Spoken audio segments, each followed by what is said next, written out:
Welcome to another edition of Coffee with the Goose, where we talk about things that are interesting, fascinating, and irritating.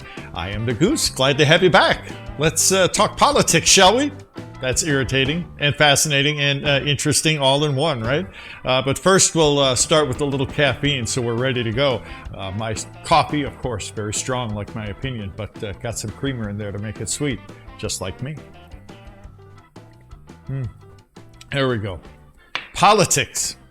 Nothing gets you more excited or gives you a headache more than politics. We'll talk about Filipino politics, but we'll start just with the general subject. You know, I've been following politics all my life, and I've had the pleasure of interviewing many politicians on the radio during my career on the air. And just to show you how I try to remain balanced, I've only interviewed two really creepy politicians. One was a Democrat, one was a Republican. So there you go. But it's interesting. And it can be very frustrating finding a politician who, number one, tells the truth, and number two, doesn't treat the voter like they're an idiot. Unfortunately, we see that in the United States, well, all over the world. There's an old saying, the first casualty of war is the truth. The same could be said for politics. The first casualty of politics is the truth. You know, politicians, unfortunately, make decisions based on what's in it for them, money, advancement, rather than sincere beliefs. You know, and that's true with Republicans and Democrats. And it's true, again, in many countries, including the Philippines, unfortunately. And we see corruption all over the world. A great example in the United States, I'll give you a few of them. Chicago is really bad. California and New York, in that area. The corruption is horrible. So you really need to, do your homework before you vote. We'll get into that later. I'll give you a little lecture before the program is done today. You know, unfortunately, the rich and the powerful call all the shots. Always have, always will. And powerful families seem to have the most power, the most impact in politics. We see it in the Philippines. You know that. In America too. Our first, our second and third president were father and son, the Adams. We've seen that the Bushes, the Bush family, very powerful. Father and son became president, and the Clintons. Bill Clinton was president, and his wife almost became president a few years ago. So, it's too bad. But again, with politics, you don't just wring your hands and cry, because that doesn't do any good. For the first time ever anywhere, the 45th president of the United States of America. You try to, number one, get involved.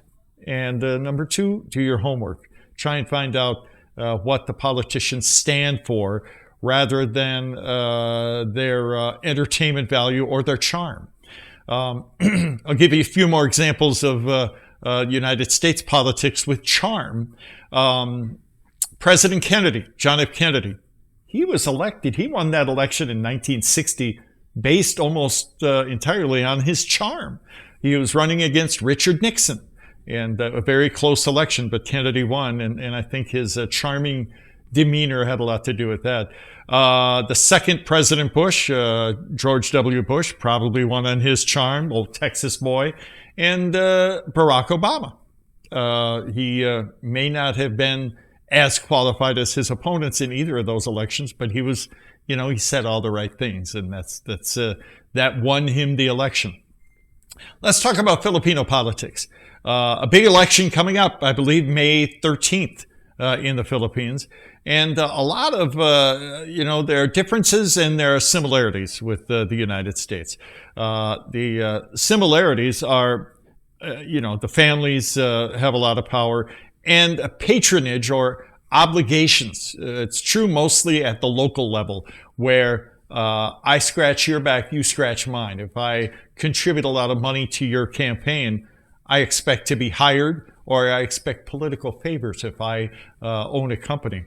The the people who support you or the organizations that support you are similar here in the United States as they are to the Philippines. I'll give you an example.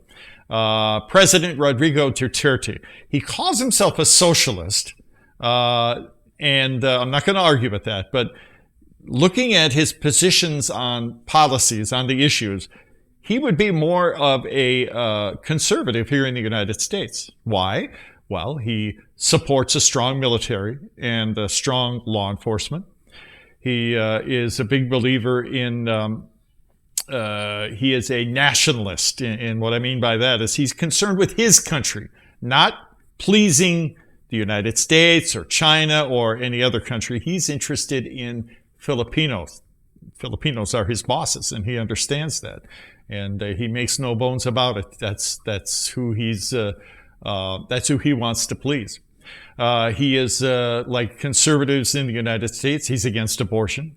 He is against same-sex marriage, and that's a dicey issue.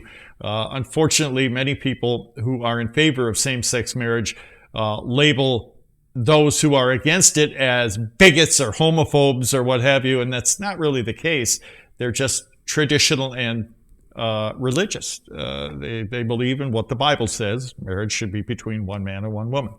Another issue that Duterte is in favor of is the death penalty. Liberals, Democrats are staunch opponents of the death penalty. And he gets support from the military and law enforcement because he's in favor of them. On the flip side, the Labor Party in the Philippines, I believe Aquino was a Labor Party leader or a liberal, and they're in favor of labor means work, and they're in favor of the workers. Specifically, they're in favor of unions and workers' rights, and that's what the liberals are in favor of and the Labor Party are in favor of. They're also in favor in the Philippines of a national wage. We would call that in the United States a minimum wage. And of course, that's, there are arguments pro and con in favor or against a minimum or a national wage. Of course, we want people to be paid a living wage, but we have to keep keep economics in mind.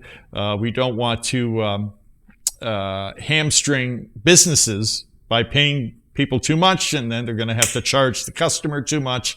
You have to get a happy balance. Here's one big difference in politics between the United States and the Philippines, and that is the support of the Catholic Church. The Catholic Church is a big backer of the Labor Party in the Philippines. And money is a big issue there. They're not a big Duterte fan, and Duterte has made some pretty strong statements against the Catholic Church. And when I say that, he's not so much against Catholics, because he was born and raised a Catholic. He's against corruption. And unfortunately, you see corruption and some serious scandals in the Catholic Church. So in the Philippines, they tend to be in favor of the Labor Party. In the United States, we can't figure out what the Catholic Party stands for politically. Liberals love the Catholic Church because they're anti-death penalty. They're pro-immigration with no borders, for that matter. And conservatives and Republicans love the Catholic Church because they're against abortion. So there you go. At any rate, politics is fascinating. Like I said, it's irritating and exciting all at the same time. Here's what I want you to take away from this show. If you're going to complain, vote. I've seen videos of people on protests marching against this person or that politician or what have you, and you ask them, well, who'd you vote for? Well, I didn't vote. Well, quit your whining. Don't come crying to me about this politician or this law when you didn't vote. Take part in the process. You have as much power with your ballot as anybody else. But don't just vote because this guy is cute, or that woman, she's a woman, or because he's black, or whatever the dynamic is of their skin color, or their whether they're good looking or not, or whether they can sing or act. That should have nothing to do with it. Do a little bit of homework, it doesn't take much. Find out what those politicians stand for and challenge them. If you see them, or even if you don't, write them or call their office, challenge them. Find out what they're for, what they're against, and then you can make up their mind whether they're the politician for you. And, if you don't like the way things are going with your vote, get involved with party politics or run for office yourself. Many people have been elected who shouldn't be elected, and they're no more qualified than you are. So why not? Run for office. Get involved and vote. You have a lot of power. You can be instrumental in making changes. So keep that in mind, will you? That's it for this edition of Coffee with the Goose. Love to hear your opinion, even if it's as crazy as mine. Bring it on. Oh, by the way, we're on Facebook now. Coffee with the Goose. Look us up. We'll talk to you next time. Take care.